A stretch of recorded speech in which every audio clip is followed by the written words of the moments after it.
Coran, et il s'adresse à l'ensemble des gens en nous rappelant le pourquoi de la création des créatures. At-Tawhid, l'unicité d'Allah. وَقَضَى رَبُّكَ أَلَّا تَعْبُدُوا إِلَّا إِيَّهُ وَبِالْوَالِدَيْنِ إِحْسَانًا. Ton Seigneur a décrété que tu ne dois adorer que lui, un Seigneur, un Dieu unique, nul associé. Il rappelle le droit le plus important qu'a notre Seigneur sur ses serviteurs. Et tout de suite après, il lit et il a lié les deux choses pour nous rappeler l'importance de la deuxième chose avec ce qu'il y a de plus important pour nous croyants musulmans et musulmanes, at-tawhid, l'unicité d'Allah. Wa bil walidayni ihsana.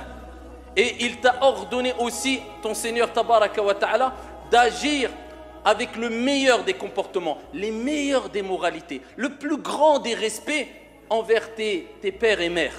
Wa bil walidayni ihsana. Mais pourquoi Allah a lié le droit de Dieu le plus important avec le droit des parents, pour te rappeler que, comme a dit le prophète alayhi salatu wassalam fi sahih, la satisfaction de Dieu est dans la satisfaction des parents et la colère de Dieu est dans la colère des parents. Si tu crois adorer Allah comme il se doit alors que tu manques de respect à tes parents, eh bien tu te trompes complètement, ya Abdallah. Car si tu veux parfaire l'adoration, compléter ce pourquoi Dieu t'a créé, wa ma khalaqtul jinna wal insa illa liya'budun. Dieu nous rappelle qu'il nous a créés pour l'adorer. Si tu veux compléter l'adoration, eh bien tu dois compléter ton bon comportement envers ton père et ta mère. Voilà pourquoi Ibn Asim, bisanadin Hassan, il est rapporté d'après Ibn Asim avec une bonne chaîne de transmission que le prophète sallallahu alayhi wa sallam a dit, et écoutez bien, et je ne dirais pas simplement ouvrez grand vos oreilles, mais ouvrez grand votre esprit et votre cœur surtout. Il dit alayhi salatu wa sallam, 3 personnes Allah subhanahu wa ta'ala n'acceptera d'eux ni acte, écoutez bien, ni acte obligatoire, ni acte surérogatoire. Certaines personnes passent leur journée à prier, à donner des zakat, hada halal, hada haram, hada bid'a, et tu vois sa relation avec son père ou sa mère, hadith wa la haraj. Yaqulu alayhi salatu wa salam, 3 personnes, Allah n'acceptera d'eux ni acte obligatoire et ni acte surérogatoire. Et quand il a parlé de ces 3 personnes, il a commencé par celui qui ne se comporte pas bien avec ses parents, celui qui est ingrat envers ses parents, celui qui hausse le ton envers ses parents, celui qui insulte ses parents, celui qui tourne son dos à ses parents, celui qui n'obéit pas à ses parents, celui qui hausse la voix sur ses parents, l'ingrat. Le prophète il parle de lui. Allah n'acceptera de lui ni acte obligatoire ni surérogatoire. Wa bil walidayni ihsana. Allah il a utilisé le terme ihsan, l'excellence avec tes parents. Dans le Coran il dit avec ton père et ta mère tu dois atteindre l'excellence. Ensuite le prophète il parle de al-mannan, c'est celui qui quand il fait du bien il le répète aux gens et alors qu'il n'a aucune raison de le faire, et il dit celui qui dément le destin. Et il commence par quoi dans ce hadith? Celui qui manque de respect à ses parents, ayyuhal akhyar. Et Allah tabaraka wa ta'ala il dit dans le Coran, après qu'il nous ait ordonné d'agir avec l'excellence, avec excellence, le meilleur des comportements avec son père et sa mère, imma yablughanna 'indaka al-kibara ahaduhuma aw kilahuma fala taqul lahumā uff. Il dit si un, deux ou les deux, ou bien les deux, un, deux ou les deux, imma yablughanna 'inda man 'indak, atteindre la vieillesse chez toi. S'ils n'ont nulle part où aller et il faut quelqu'un pour s'occuper d'eux, tu les réceptionnes chez toi et tu t'en occupes. Indak. Allah il dit, il parle de manière naturelle notre Seigneur parce que c'est quelque chose de naturel normalement. S'ils atteignent la vieillesse, un des deux ou les deux, chez toi, auprès de toi, ça ne s'arrête pas là. Il a utilisé un terme notre Seigneur dans le Saint-Coran qui est compris par tout être humain, peu importe sa langue. Subhanallah. Une kalima, une parole, un son. Il n'a pas dit si tu leur dis tel gros mot, tel insulte. Non. Fala taqul lahuma ouf. Quelle langue, quel pays ne comprend pas ce terme ouf? Un soupir.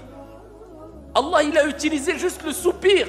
Que dire de celui qui répond à son père, qui ne visite pas ses parents, qui insulte ses parents, qui fait devancer je ne sais qui sur ses parents, qui ont tout sacrifié pour lui? Allah, il dit ouf, ouf. Ça fait partie des plus grands péchés en islam. Fala taqul lahuma ouf. Wala tanharhuma, ne les brusque même pas et dis-leur, prononce des paroles wa qul lahuma qawlan karima, des paroles bonnes, douces, respectueuses. C'est ainsi que tu dois réagir avec tes parents, ya Abdallah. C'est pour cela que beaucoup de gens ne prennent pas conscience du degré d'importance que Dieu a donné aux parents. Et c'est pour ça que le prophète sallallahu alayhi wa sallam fait sahih et muslim, il dit rarima anfu, rarima anfu, rarima anfu. C'est-à-dire c'est une expression qui disait à l'époque, c'était pour dire que la personne est humiliée. Elle a atteint un degré d'humiliation qu'Allah l'humilie, que Dieu l'humilie. Le prophète a répété 3 fois, ils ont dit qui est au messager de Dieu? Man ya Rasulallah? Le prophète alayhi salatu wa sallam dit celui qui a auprès de lui ses parents âgés et avec cela il ne rentre pas au paradis. Pour rappeler, si tes parents sont âgés et sont près de toi, c'est très facile pour toi de rentrer au paradis. Car ton père et ta mère sont ton paradis. Et c'est pour ça, fi sahih, le prophète alayhi salatu wa sallam a dit le paradis est sous les pieds des parents. Et dans un autre hadith, est sous les pieds de la mère. Et le prophète, quand il parle des parents pour te rappeler que c'est ton paradis, eh bien, il dit alayhi salatu wa sallam, le père, al-ab, c'est al-bab, la porte du milieu des portes du paradis. Prends-en soin si tu veux ou délaisse-la. Pour te dire, tu veux rentrer au paradis, prends soin de ton père. Tu veux pas rentrer au paradis, délaisse. Le fait de prendre soin de ton père. Amma la mère, vous connaissez tous le hadith. Où un homme a dit, ya Rasulallah, qui est la personne qui mérite le plus ma compagnie, ma présence? C'est pas ton sahab, ton copain, ton ami, Qui est la personne qui mérite le plus que je sois à côté d'elle? Le prophète, il dit, Ummuk, ta mère. Il dit, Thumma man. Ensuite, c'est qui? Il répète le prophète, Ummuk, ta mère. Il dit, Thumma man. Ensuite, qui? Il dit, Ummuk, ta mère. Il dit, Thumma man. 3 fois la mère. Il dit ensuite qui? Il dit, Thumma abouk. Il dit ensuite c'est ton père.